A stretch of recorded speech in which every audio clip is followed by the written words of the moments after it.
कितने बड़े बड़े वकीलों को लगा दिया गया, ये लोग बापूजी को नहीं छुड़ा पाए। जेठमलानी ने बोला मीडिया के सामने, जब कोर्ट से निकले, मीडिया ने पूछा आप इतने विश्व प्रसिद्ध वकील, क्या हुआ बापूजी को क्यों नहीं छुड़ाए? आप तो कोर्ट में चुप बैठे थे, खड़े थे, बोल नहीं रहे थे। बोले मोरे को 2 करोड़ दिया गया था, खाली चुप रहने के लिए दिया गया था, बहस के लिए नहीं दिया गया था। केस में कुछ दम नहीं हो तो निर्दोष ही है बापूजी। यही बात सुब्रमण्यम स्वामी ने भी बोला, बापूजी निर्दोष हैं, गद्दार आश्रम के लोग हैं।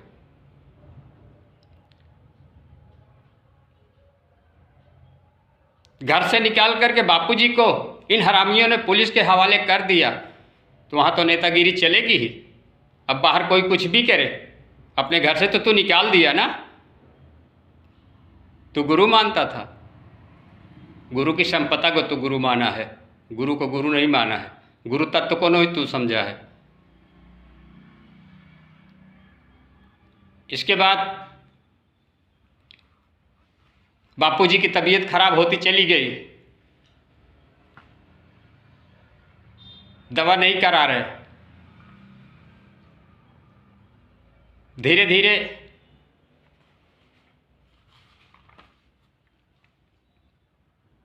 ऐसी स्थिति बिगड़ गई। बापूजी बोलते थे मेरे को एलोपैथिक दवा नहीं चाहिए, और साधकों को भी बताते थे एलोपैथिक दवा नहीं खानी चाहिए, बहुत नुकसान करता है, आयुर्वेदिक दवा करनी चाहिए। बापूजी को आयुर्वेदिक दवा नहीं दी। जब घुमा फिरा करके जैसे तैसे नारायण साईं ने, इन हरामियों ने नहीं कुछ किया, नारायण साईं अपने वकील से डॉक्टर राघवन की दवा के इलाज के लिए कोर्ट में अर्जी लगाई, तो वहाँ से पास होकर के आ गया। जब डॉक्टर राघवानंद जी केरल से आ गए, बापूजी को देखा और उन्होंने भी बताया कि साथ में रहने वाले गद्दार लोग ही बदमाशी कर रहे हैं इसमें, और दवा अपनी दे दी। 1 हफ्ते तक बापूजी दवा खाए थे और बापूजी को पूर्ण स्वस्थ हो गए। इन हरामियों ने देखा ये तो बापूजी को राहत मिल रही है, ये नीता हरामी को मिला करके उसने बोला दवा बंद कर दो, दवा में तो ये जहर है, वो भी दवा बंद करा दिया। तब कोई आश्रम वाला नहीं चिल्लाया बापूजी की दवा क्यों बंद कर दी गई। राघवानंद की दवा बापूजी को राहत दे रहे थे तो दवा क्यों बंद कराई गई, कोई आश्रम वाला नहीं बोला। क्यों नहीं बोला? सब उसी डिब्बे के साथ जुड़े हुए हैं।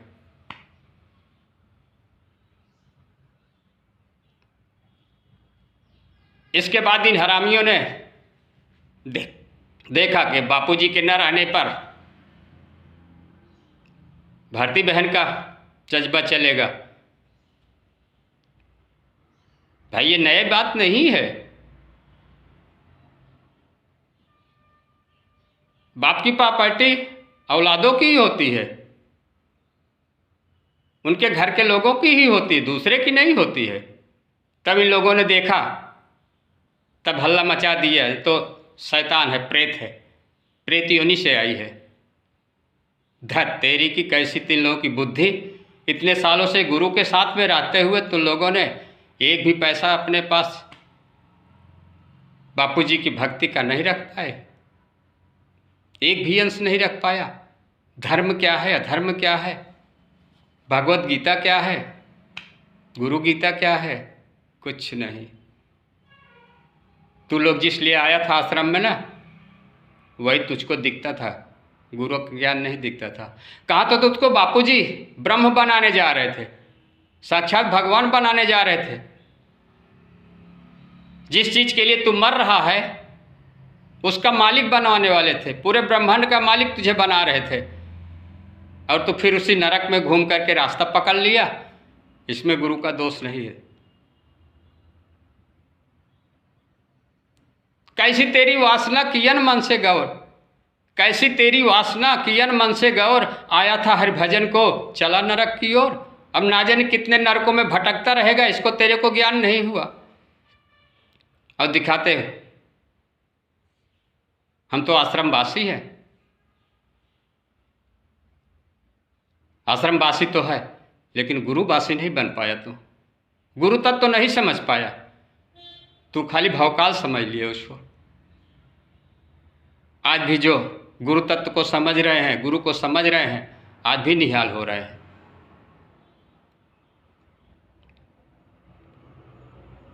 तब चिल्लाना शुरू कर दिया, ये तो प्रेत योनि से आई है।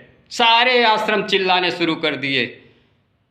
भारती बहन के जितने मैगजीन छपते थे उन सबको जगह जगह फूंकने लगे, खन करके खोद करके गाड़ने लगे। कितने बड़े हत्यारे, इनको पता नहीं है। तू भारती बहन का अपमान नहीं कर रहा है, तू उस परमात्मा का अपमान कर रहा है जिसने तेरे को जन्म दिया, इस मनुष्य जन्म में भेजा। तूने उसका अपमान किया कि उस किस्में भारती बहन ने जो कुछ बोला था वो भगवान के लिए बोला था, गुरु के लिए बोला था, गुरु के ज्ञान को, गुरु के तत्व को उसमें बोला था। और तूने उसको धरती पे गाड़ दिया और पैरों से कुचला। तूने अपने ही पैरों से अपने भाग्य को कुचल डाला। आज हमारी बात तो लोगों को बुरा लगता होगा, लेकिन सत्य यही है।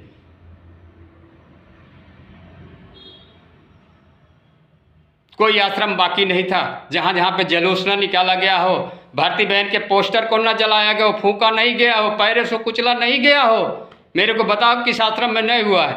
कुछ इधर उधर छूट गए होंगे भले, जो समझते थे ये गुरुपत्र है, मेरी बहन के समान है, मेरी बहन है। इस शरीर के बहन तो शरीर छूटते छूट जाएंगे, लेकिन जो गुरुपुत्री है ये शरीर छूटने के बाद भी हमारा साथ रहेगी। वो साथ नहीं छूट सकता, गुरु परिवार का साथ नहीं छूट सकता।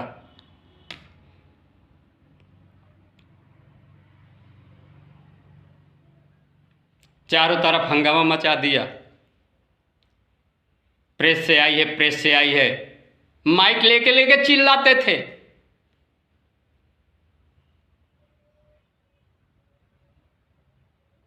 वक्ता लोग भी बोलना शुरू कर दिए, गुरुपुत्री के पास मत जाओ, शैतान से आई है। क्यों? कि इनका धंधा भी बंद हो जाएगा।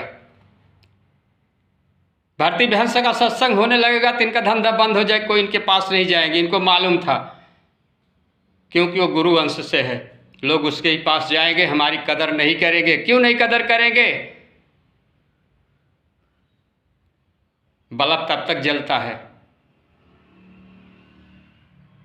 जब तक उसका करंट जो है मेन पावर से जुड़ा रहता है। अब मेन पावर से तो वहां से लोगों का तार तो कट गया, बापूजी से तार तीन लोगों ने काट लिया। अब ये लोग बापूजी से प्रेम नहीं कर रहे हैं, गुरु तत्व से प्रेम नहीं कर रहे हैं, बापूजी की संपदा से प्रेम कर रहे हैं कि बापूजी को जैसे तैसे हटाओ, इसके मालिक हम बन जाएं। बापूजी ने बोला था सत्संग में,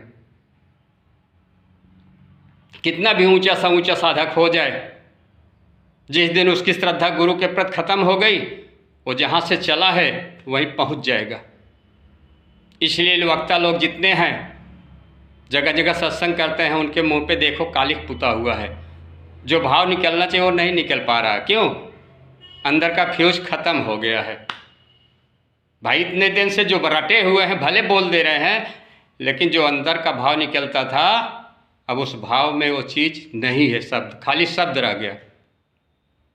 बकने को बक लो, अपना धंधा कर रहे हो, पैसा इकट्ठा कर रहे हो ना, लोगों को जो है दिखा रहे हो, साधकों को भटका रहे हो कि साधा लोग जुड़े रहें, आश्रम में आते रहें, चढ़ावा चढ़ाते रहें, हम लोग मौज से ज़िंदगी जीवन बिताते रहें। बापूजी बोलते हैं कि आश्रम पैसा मत चढ़ाओ, क्योंकि वो पैसा हमारा काल बन रहा है, ये लोग हमारे को मार डालने के लिए उपयोग कर रहे हैं। अधिकारियों को पैसा दे रहे हैं, थाने में पैसा दे रहे हैं, नेताओं को पैसा दे रहे हैं कि जैसे तैसे करो, बापूजी को खत्म कर दो। हम दान कर रहे हैं। बापूजी बोलते हैं पात्र देख करके दान किया जाए। वो पैसा गुरु परिवार को खत्म करने के लिए उपयोग में लाया जा रहा है। साधक भाइयों होशियार हो जाओ, समझ जाओ। बापूजी फिर आएंगे, फिर दान करना, मनमानी करना। सब बचा के रखो, संभाल करके रखो, पूजा पाठ जम करके करो। और जो पूजा पाठ करो, काफ़ी साधक तो बोलते हैं कि इस पचड़े में कौन पड़े, अपना ध्यान भजन करो। अरे सारी जिंदगी ध्यान भजन कर लिया, क्या उखाड़ लिए तूने? है तो वही को वही, जांच के देख अपने अंदर। तू जहाँ चला था वहीं के वहीं रह गया है। डेली माला करता था, डेली नियम पूजा करता था, लेकिन दिल से नहीं करता था, संपदा से करता था। इसलिए आज वहीं का वहीं तू पड़ा रह गया। अगर सचमुच किया होता, आज जो है घर में चूड़ी पहन करके न बैठता। गुरु के ऊपर, परिवार के ऊपर आपत्ति आई और तू माला करने बैठा है। शर्म नहीं आती तेरे को? माला करा, उससे बापूजी को क्या फायदा मिलेगा? गुरु परिवार को क्या फायदा मिलेगा? जब तू अपना फायदा नहीं कर सकता किया, तो आज माला करने बैठा, तो माला करके तू अपना फायदा कर लेगा। हमको तो ये देखना कि गुरुजी किससे फायदा, गुरुजी कैसे आए बाहर इन गद्दारों के चंगुल से, आश्रमवासियों के चंगुल से। चारों तरफ हंगामा मचा दिया। भारती बहन प्रेत योनि से आई है। जब बापूजी ने बोला, 22 अगस्त 2021 का पूनम था, मैं उस समय जोधपुर था, मौजूद था, तभी तो मेरे को सारी सच्चाई का पता चला। 7-8 साल मेरे को पता ही नहीं था। मैं तो सोचता था कि हाँ, लोग बोल रहे हैं बापूजी लीला करने गए हैं। मैं भी सोचा था पूरे ब्रह्मांड के मालिक हैं, लीला कर रहे हैं। जब वहाँ पे गया, जब बापूजी के मुख से हमने सुना, वीडियो कॉलिंग आया जेल से, हरामियों ने सबका मोबाइल छीन करके रख दिया। बापूजी ने बोला, इन लोगों को मना किया था कोरोना लिस्ट में नाम मत डालना। इन लोगों ने ज़बरदस्ती कोरोना लिस्ट में मेरा नाम डाल दिया। ये बापूजी का वचन मैं नहीं बोल रहा। कोरोना लिस्ट में नाम डाल दिया और ले जा करके 6 रेमडेसिविर ठोक दिया मेरे को। और 2 जहर का इंजेक्शन कहाँ लगा, कब लगा, रात में कोई नहीं दिख रहा था, वो चुपके से लगा दिया गया। बापूजी के शरीर, जैसे शरीर से पसीना निकलता है बहुत गर्मी होने पे, ऐसे सारा शरीर का खून निकलना शुरू हो गया। 3.7 पॉइंट खून रह गया। बापूजी बोले, ऐसी स्थिति में या तो आदमी कोमा में चला जाता है या तो मर जाता, लेकिन मैं अपनी प्राण शक्ति से तुम लोगों के सामने फिर बैठा हूं। तब तो आश्रम नहीं चिल्लाया, एक भी आश्रम नहीं बोला 400 आश्रमों में कि बापूजी के साथ ऐसा क्यों किया गया, कौन किया? किसी ने पूछा? कोई नहीं पूछा।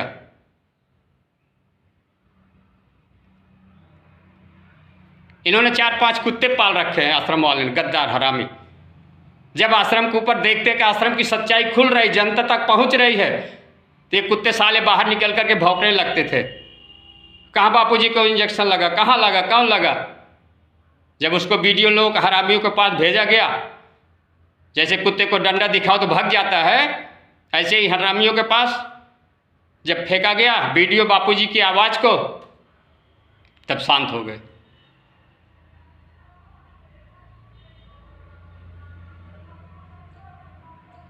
कैसे कैसे चल रहा। अभी बापूजी इस गुरु पूनम को बापूजी जब बोले कि मेरे साथ रहने वाले मेरे साथ अत्याचार कर रहे हैं, बापूजी को खाना नहीं दे रहे हैं टाइम से, बापूजी को दवा नहीं दे रहे हैं, बापूजी का इलाज नहीं करवा रहे हैं, पूरी प्रताड़ना कर दे रहे हैं, दिन भर में 2-2, 3-3 घंटे सत्संग करवा रहे हैं। अरे आप लोग मनुष्य खुद सोचो, जब शरीर खराब जवाब दे देती, तबीयत खराब हो जाती, बोलने की इच्छा नहीं रहती, और तुम लोग जो 2-2 घंटे बापूजी सत्संग करवा रहे मोबाइल द्वारा, क्यों? ऐसा क्यों कर रहे हो? कोई आश्रम बोल रहा है बापूजी को कष्ट क्यों दे रहे हो? नहीं बोलता। क्यों? सोच रहे हैं बापूजी से बुलवा के जैसे तैसे करके इस धरती से हटा दो बस। कोई भी रास्ता इन लोगों ने नहीं छोड़ा है कि जिससे बापूजी को राहत मिले। सारे रास्ते अपना ले, लेकिन अपना ले बंदे। अंत समय सत्य विजय की होती है। तू लोग जब कर रहा है, कर ले, मनमानी खूब कर ले, तुम लोगों का अंतिम समय आ गया। बोलते हैं ना, कीड़ी को जब मरने का समय तो उसके पंख जम जाते हैं। ऐसे लोगों ने तुम लोगों ने जितना किया सब कुछ कर डाला, कोई आश्रम नहीं बोला।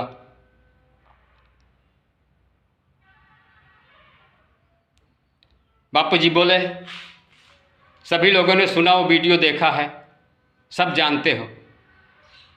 मेरे साथ रहने वाले ही मेरे साथ गद्दारी कर रहे हैं कि बापू जी को मिटा देंगे, सारी संपदा हमारी हो जाएगी। ये बापू जी की वाणी आप लोग सभी लोगों ने सुना है। तब आश्रम क्यों नहीं चिल्ला रहा है कि बापू जी के साथ ऐसा अत्याचार क्यों कर रहे हो?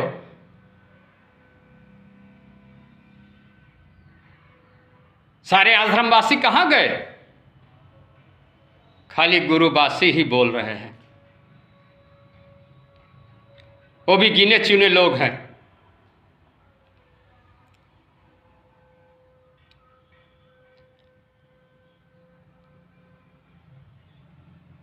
कितना बड़ा कलयुग का प्रभाव है। गुरु भक्ति ही भूल गए, गुरु शिष्य का कोई संबंध ही नहीं रह गया, कोई मतलब नहीं रह गया, कोई नहीं चिल्लाया। आज बापू जी की कैसी हालत है, कैसी स्थिति है, कहाँ गए सब आश्रम वाले?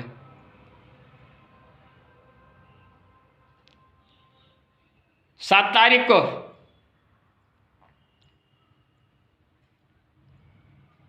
सात अगस्त यही 22 का जंतर मंतर पर धरना प्रदर्शन किया गया।